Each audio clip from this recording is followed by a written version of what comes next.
হঠাৎই কাশেম সিদ্দিকীকে দলের সাধারণ সম্পাদক করা হয়েছে।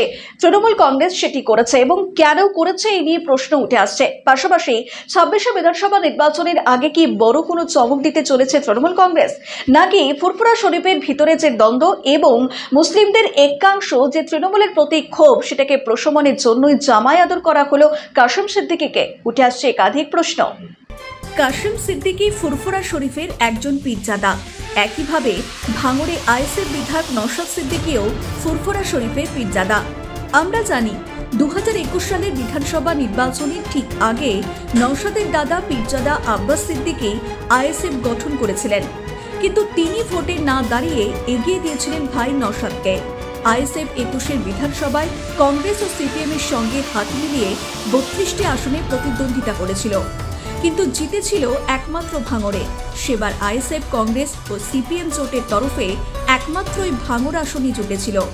৫ বছর পরে পরিস্থিতি আমূল পরিবর্তন হয়েছে। বছর দুয়েক আগে অর্থাৎ ২০২৩ সালের জানুয়ারিতে ধর্মতলায় আইএসএফের প্রতিষ্ঠা দিবসের একটি কর্মসূচিতে পুলিশের ওপর হামলা এবং সরকারি সম্পত্তির ভাঙচুর সহ একাধিক অভিযোগে নওশাদ সিদ্দিকীকে পুলিশ গ্রেপ্তার করেছিল। তখন শাসক দলের বিরুদ্ধে সরব হতে দেখা গিয়েছিল ফুরফুরা শরীফের আরেক পীরজাদা কাশেম সিদ্দিকীকে, কিন্তু ২ বছরের মাথায় সেই কাসেমকেই জামাই আদর করে সরাসরি তৃণমূলের রাজ্য সাধারণ সম্পাদক করে দিলেন তৃণমূল নেত্রী মমতা বন্দ্যোপাধ্যায়। জানিয়ে ফুরফুরা শরীফের অভ্যন্তরেও চলছে তুমুল চর্চা। ২৬-এর ভোটের আগে কেন এই চাল দিলেন দলনেত্রী, সেটা নিয়ে দলের ভিতরেও চর্চা চলছে বইকে। কারণ কাশেম সিদ্দিকীকে উঁচু পদে নিয়ে আসাটা মোটেই ভালোভাবে নেননি তৃণমূল বিধায়ক শওকত মোল্লা। তিনি সম্প্রতি ঘুরিয়ে কাশেমকে পচা আলু বলতেও ছাড়েননি। এক সাংবাদিক সম্মেলনে শওকত বলেন, আমাদের তৃণমূল কংগ্রেসের নেত্রীর নাম মমতা বন্দ্যোপাধ্যায় এবং নেতার নাম অভিষেক বন্দ্যোপাধ্যায়। তারা যখন দলে নিয়েছেন তখন তাজা আলু হোক আর পচা আলু হোক, এগুলো নিয়ে আমাদের চলতে হবে। এই সম্পর্কে আর কোনো মন্তব্য আমি করতে চাই না। দেখুন, আমরা যারা তৃণমূল কংগ্রেসটা করি, আমাদের নেত্রীর নাম মমতা বন্দ্যোপাধ্যায়, নেতার নাম অভিষেক বন্দ্যোপাধ্যায়। ফলে এ বিষয়ে আমি কিছু বলবো না। দল যখন সিদ্ধান্ত নিয়েছে, সে তাজা আলু হোক আর পচা আলু হোক, এখন সেগুলোই আমাদেরকে নিয়ে চলতে হবে। যার কারণে এ বিষয়ে আমি আর খুব একটা মন্তব্য করছি। রাজনৈতিক বিশ্লেষকদের বক্তব্য, ২০২১ সালের নির্বাচনে সংখ্যালঘু ভোট ব্যাংক তৃণমূলের সঙ্গেই ছিল। আইএসএফ এসেও তাতে দাগ কাটতে পারেনি, বরং তারা কিছু কিছু জায়গায় বিজেপির আসন কমিয়ে দিয়েছিল। ২০২৩ সালে নওশাদকে পুলিশ গ্রেপ্তার করার পর পরিস্থিতি পাল্টাতে শুরু করে। ওই সময়ই মুর্শিদাবাদের সাগরদিঘির উপনির্বাচনে তৃণমূল প্রার্থী হেরে যান। সেই সময় ফুরফুরা শরীফের থেকেও শাসক দলের প্রতি অসন্তোষ অত্যন্ত স্পষ্ট ছিল।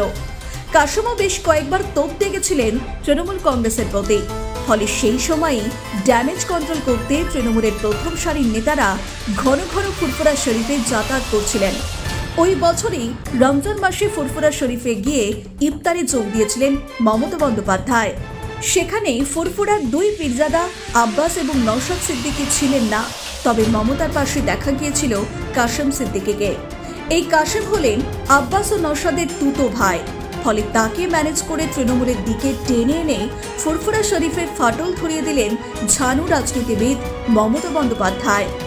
শওকত মোল্লা যতই তাকে পচা আলু বলুক, এই কাশেম সিদ্দিকী আসন্ন বিধানসভা নির্বাচনে তৃণমূলের কালো ঘোড়া হতে চলেছেন বলে মনে করছেন দলের একাংশ।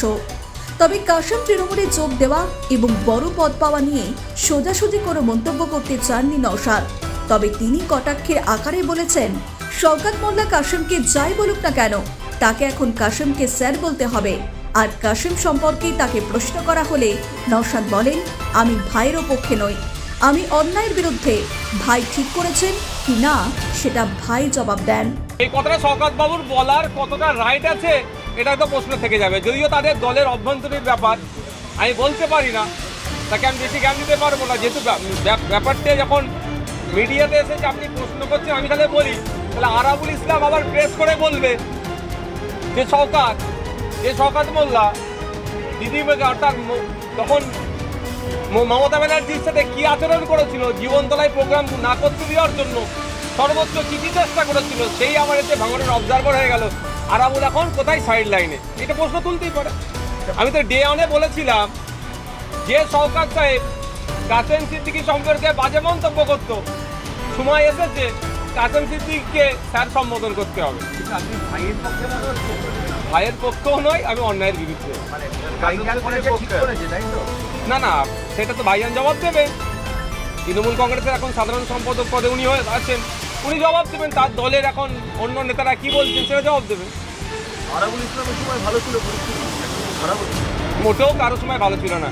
একজন অধ্যাপিকাকে জব ছুড়ে মারতো এই ধরনের নেতা, আর অন্যজন প্রশাসনের সহযোগিতা নিয়ে আইএসএফ এর নিরীহ ছেলেদের নামে মামলা দিয়ে কেস খাওয়াচ্ছে। এই হচ্ছে তফাৎ। একজন সার্টিফাইড নোটোরিয়াস ক্রিমিনাল, আর অন্যজন এই তোলাবাজি হ্যান্ডেল করার অপরাধে অলরেডি জেল খুলে নিয়েছে। এটা দুটো তফাৎ।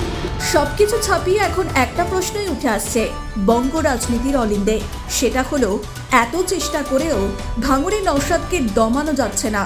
তাহলে কি আসন্ন নির্বাচনে নওশাদের বিরুদ্ধে প্রার্থী করা হবে আরেক পীরজাদা কাসেম সিদ্দিকীকে? এই সম্ভাবনা উড়িয়ে দেওয়া যাচ্ছে না। ব্যুরো রিপোর্ট, নিউজ বর্তমান।